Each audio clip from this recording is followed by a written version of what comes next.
Hello everyone. In this video, we discuss about class 10th exercise 1.2 question number 3rd. So let's start our question.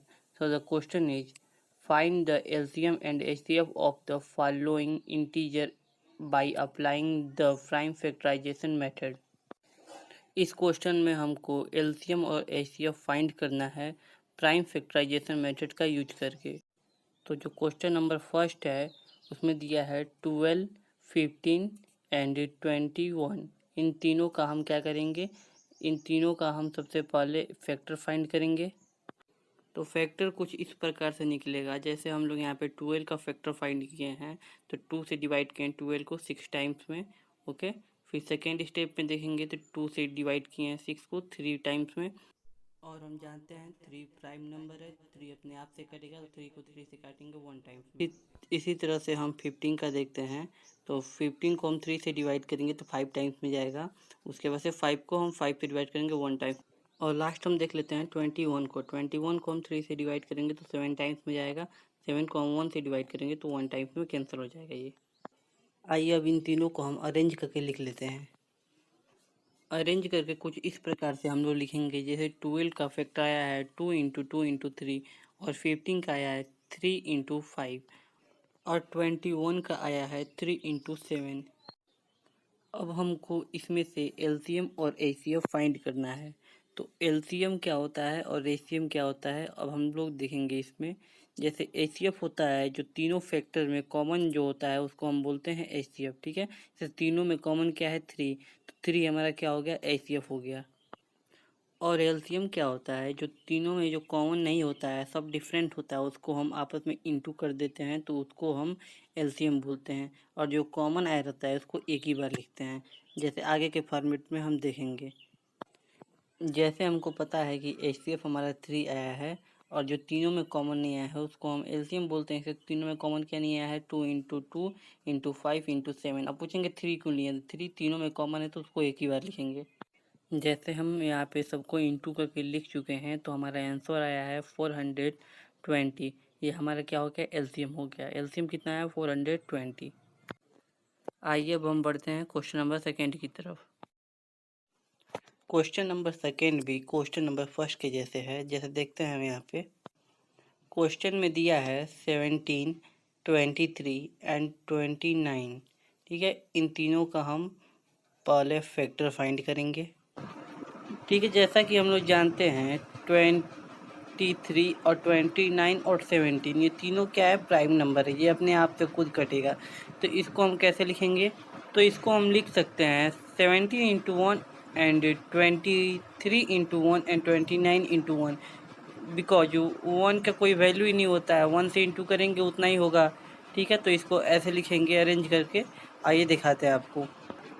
इस type से लिखेंगे इसको, जैसे 17 into 1, 23 into 1 and 29 into 1। ठीक है, अब हमको इसमें से एलसीएम और एचसीएफ फाइंड करना है। तो हम जानते हैं एचसीएफ क्या होता है, जो तीनों में कॉमन होता है। तो तीनों में हमको साफ दिख रहा है यहाँ पे कॉमन 1 है, तो एचसीएफ हमारा 1 हो जाएगा।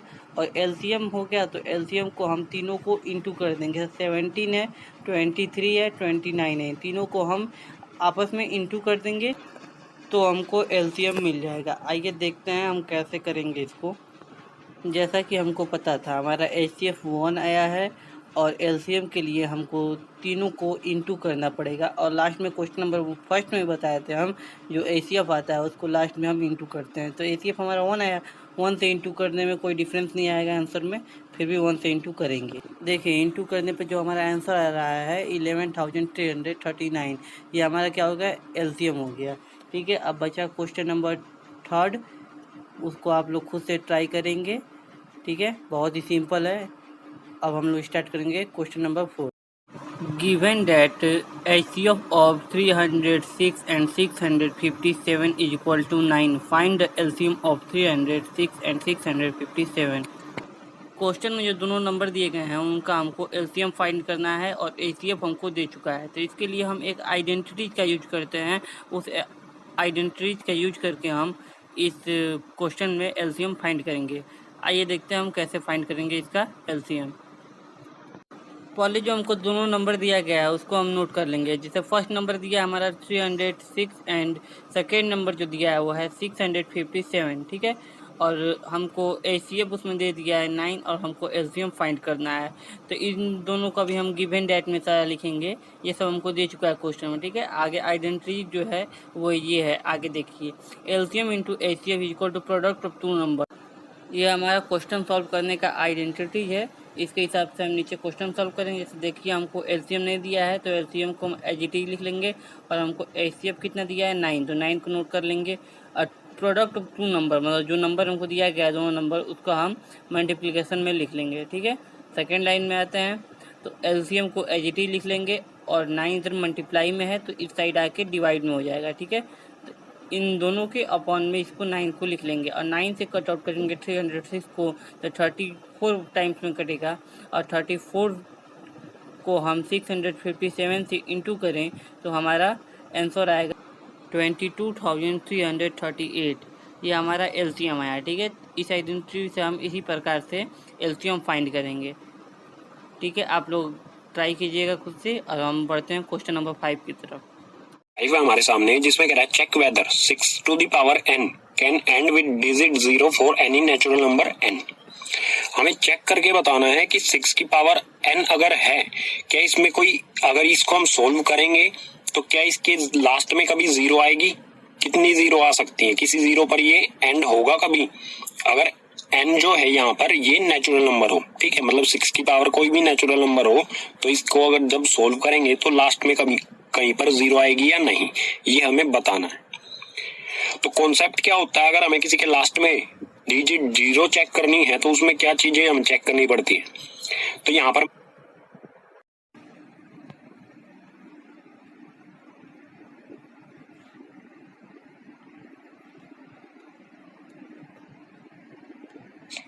Number and with zero, prime factors must be. अगर कोई नंबर जीरो पर एंड होता है तो उसके प्राइम फैक्टर्स क्या क्या होने चाहिए? 2 और 5 जरूर होने चाहिए, ठीक है। अगर एक पेयर है 2 और 5 का तो उसमें एक जीरो होगी। अगर दो पेयर बनते हैं 2 और 5 के फैक्टर्स के तो उसमें दो जीरो होंगी। जैसे मतलब ये क्यों होता है कि इसमें 10 का मल्टीपल होना चाहिए कहीं ना कहीं जीरो के लिए, तो 2 और 5 को मल्टीप्लाई करने पर ये 10 बनता है, ठीक है। 2 5 होता है 10, तो एक पेयर होगा तो 10 हो जाएगा। अगर दो पेयर होंगे तो ये हो जाएगा 100, तीन पेयर होंगे तो हो जाएगा 1000, ठीक है। तो अगर 2 और 5 का इसमें कहीं पर पेयर बनेगा प्राइम फैक्टर्स में 6 टू द पावर n के, तो इसमें जीरो होगी, नहीं तो नहीं होगी। तो 6n के फैक्टर्स कर लेते हैं, ठीक है। 6n इस तरह से लिख सकते हैं हम इसे, इसके फैक्टर्स कर लेंगे। 6 के फैक्टर्स क्या होंगे? 2 मल्टीप्लाई में 3, तो ये हो गया 2 मल्टीप्लाई में 3। इसके प्राइम फैक्टर्स हो गए, 6 के प्राइम फैक्टर्स हो गए 2 मल्टीप्लाई में 3, इसकी पावर हो गई n। तो इसमें हम देख रहे हैं कि 5 नहीं है, 2 तो है लेकिन 5 नहीं है, तो पेयर जरूर होना चाहिए इनका अगर जीरो चाहिए तो। अगर नहीं है तो इसमें कोई भी जीरो नहीं होगी। तो हम कह सकते हैं 6n can not be end with digit zero. Reason क्या होगा इसका? Because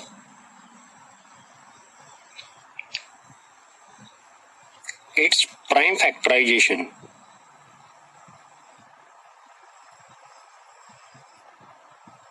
its prime factors did not contain या do not contain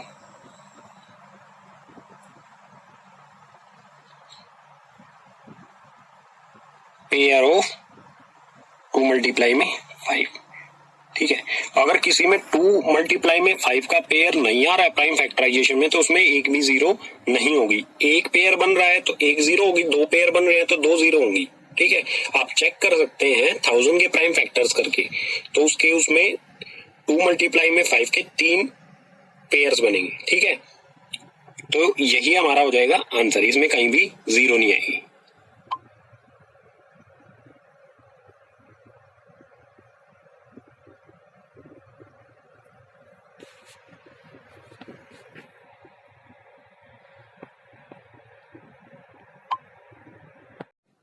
Question number 6. Explain why 7 into 11 into 13 is plus 13 and 17 into 6 into 5 into 4 into 3 into 2 into 1 plus 5 are composite number. मतलब हमको इस question में बताना है कि जो फर्स्ट वाला नंबर है और ये सेकंड नंबर जो है ये कंपोजिट क्यों है। जैसे 7 इंटू 11 इंटू 13 प्लस 13 और ये सेकंड नंबर है जो 7 into 6 into 5 into 4 into 3 into 2 into 1 plus 5 ये कंपोजिट नंबर क्यों है, हमको यही बताना है इस क्वेश्चन में। आइए देखते हैं इस क्वेश्चन को। सबसे पहले कंपोजिट नंबर होता है क्या है। कंपोजिट नंबर वो होता है जिसका 1 के अलावा और भी फैक्टर निकले, उसको हम बोलते हैं कंपोजिट नंबर। ठीक है, आइए सोल्यूशन देखते हैं इसका। सोल्यूशन में ज़्यादा कुछ नहीं करना है, बस ये दोनों नंबर जो दिया है इसको हम सिंपली इसको सॉल्व करेंगे हम। आइए देखते हैं इसको। पहले हम जो ये नंबर है फर्स्ट नंबर उसको हम नोट कर देंगे एज इट इज। तो फर्स्ट नंबर से हमारा कॉमन क्या आ रहा है 13 इसमें 2 बार है तो 13 को हम कॉमन ले लेंगे। 13 को कॉमन लेंगे तो सेकेंड लाइन में बच जाएगा हमारा 7 को एज इट इज लिखेंगे, इंटू 11 को भी एज इट इज लिखेंगे और 13 को हम कॉमन ले लिए तो दोनों की जगह पे हम 1 लिखेंगे। ठीक है, तो हम लिखे हैं 1 + 1। ठीक है, यहाँ तक आप लोगों को समझ में आया। सेकेंड लाइन में आएंगे हम।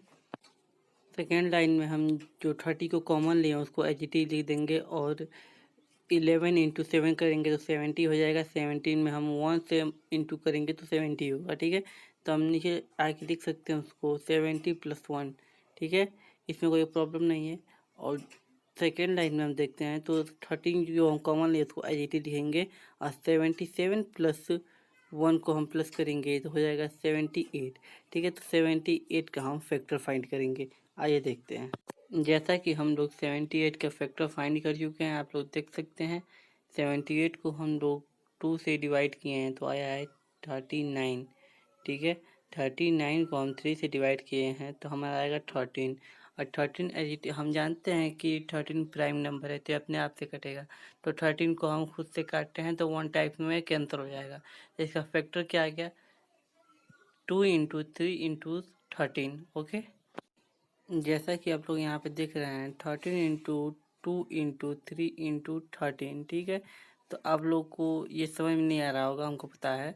तो यहाँ पे देखिए 13 जो है वो 13 को हम ऊपर से कॉमन लेते आए हैं, उसको हम एज इट इज लिखे हैं। और ये जो 2 इंटू 3 इंटू 13 है ये हमारा 78 का फैक्टर आया है। जैसे कि हम लोग पीछे 78 का फैक्टर फाइंड कर चुके हैं तो उसमें हमारा यही आया है 2 इंटू 3 इंटू 13। ओके, जैसा कि क्वेश्चन में पूछा था कंपोजिट नंबर है कि नहीं। कंपोजिट नंबर तो आप जानते हैं क्या होता है, जिसका 1 के अलावा और भी फैक्टर निकले उसको हम कंपोजिट नंबर बोलते हैं। तो इसका 1 के अलावा बहुत सारा फैक्टर आया है जैसे आया यहाँ पे 13 इंटू 2 इंटू 3 इंटू 13, तो ये क्या हो गया कंपोजिट नंबर है। आइए जो क्वेश्चन में हमको सेकेंड नंबर दिया है उसको हम लोग सॉल्व करते हैं। जैसा कि आप लोग क्वेश्चन में देख चुके हैं जो सेकेंड नंबर था हमारा वो यही था 7 into 6 into 5 into 4 into 3 into 2 into 1 + 5। ठीक है, इसको हम सॉल्व करते हैं। तो सॉल्व करने के सबसे पहले हम इसमें से क्या करेंगे, जो नंबर एक से ज़्यादा होगा उसको हम लोग कॉमन करेंगे। ठीक है, कॉमन लेंगे तो इसमें सब एक से ज़्यादा हमको 5 दिख रहा है। 5 2 टाइम्स है, बाकी सब एक एक टाइम्स है। तो हम 5 को कॉमन लेंगे इसमें से। तो 5 को कॉमन लिए तो हमको बस 5 के यहाँ पे 1 पुट करना होगा, बाकी सारी वैल्यू को एज इट इज लिखना होगा। ठीक है, तो 5 को हम बाहर लिखेंगे, अंदर ब्रैकेट के अंदर हम लिखे हैं 7 into 6 into 1 into 4 into 3 into 2 into 1 + 5 sorry +1। ठीक है, तो हम 1 क्यों लिखे हैं 5 के यहाँ पे, क्योंकि हम 5 को कॉमन ले लिए हैं। अब इन सबको इंटू करने के बाद देखिए प्लस हम लास्ट में करेंगे, प्लस आप लोग पहले मत कीजिएगा, प्लस लास्ट में करेंगे। बाकी इन सबको इंटू करने पे हमारा आंसर आएगा जो वो आएगा 1008। ठीक है, 1008 आएगा। किसको इंटू करने पे 7 into 6 into 1 into 4 into 3 into 2 into 1, इसको इंटू करने पे हमारा आंसर जो आएगा वो आएगा 1008। और हम लोग लास्ट में प्लस करते हैं, तो प्लस हमको कितना करना था 1, तो 1008 में हम 1 को प्लस करेंगे तो नीचे हम सेकेंड लाइन देखेंगे तो 1009, ठीक है। और 5 को तो हम कॉमन लिए हैं, उसको हम एज इट इज लिखेंगे, ठीक है। अब इन दोनों को हम मल्टीपल में लिख सकते हैं, इसको ब्रैकेट से निकालेंगे तो मल्टीपल में लिख सकते हैं।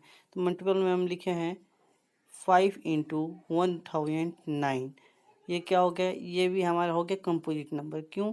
क्योंकि इसका भी 1 से ज़्यादा ही फैक्टर है। कंपोजिट नंबर किसको बोलते हैं? जिसका 1 से ज़्यादा फैक्टर आए उसको हम कंपोजिट नंबर बोलते हैं। तो इसका ऑलरेडी 1 से ज़्यादा आ चुका है फैक्टर, ठीक है। तो इसको हम लास्ट पे इसका स्टेटमेंट लिखेंगे, आइए देखते हैं।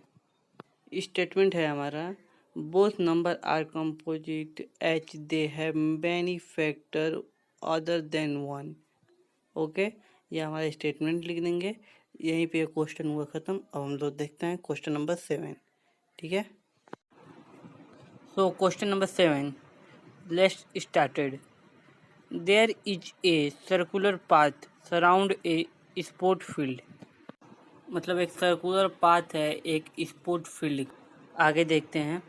Sonia takes 18 minute to drive 1 round of a field. Sonia जो है वो एक राउंड लगाने में 18 मिनट लेती है। Will Ravi taken 12 minute for the same round, ठीक है। मतलब जो सोनिया है वो 18 मिनट में एक राउंड कंप्लीट कर रही है और जो रवि है वो 12 मिनट में एक राउंड कंप्लीट कर रहा है, ठीक है। Suppose they both start at the same point and at the same time and goes in the same direction, ठीक है। अगर हम सपोज करते हैं रवि और सोनिया दोनों अपना राउंड शुरू करते हैं सेम टाइम पे, सेम पॉइंट से और सेम डायरेक्शन में स्टार्ट करते हैं, ठीक है। लिखा है after how many minute will they meeting again at a starting point. मतलब दोबारा वो कब दोनों सोनिया और रवि अपने स्टार्टिंग पॉइंट पे मिलेंगे, ठीक है। हमको यही क्वेश्चन में फाइंड करना है। आइए देखते हैं इसको आगे। लेट सपोज ये एक सर्कुलर पाथ है, ठीक है। हम 8 से यहाँ पे रवि को डिनोट किए हैं और एस से सोनिया को डिनोट किए हैं, ठीक है। तो ये सेम पॉइंट है जहाँ से ये दोनों स्टार्ट कर रहे हैं और सेम डायरेक्शन में जा रहे हैं और सेम टाइम पे जा रहे हैं। सपोज डेट ये एक सर्कुलर पाथ है, ठीक है। आइए आगे देखते हैं हम, ठीक है। देखिए यहाँ पे हम लोग लिख चुके हैं Sonia take 80 minute and Ravi take 12 minute, ठीक है। अब यहाँ पे दिखेंगे दे मीट आफ्टर, मतलब दोबारा वो कब मिलते हैं। तो दोबारा वो कब मिलेंगे ये हम कैसे फाइंड करेंगे? तो इन दोनों का हमको एलसीएम फाइंड करना होगा। 18 और 12 का हम दोनों को एलसीएम फाइंड करना होगा, ठीक है।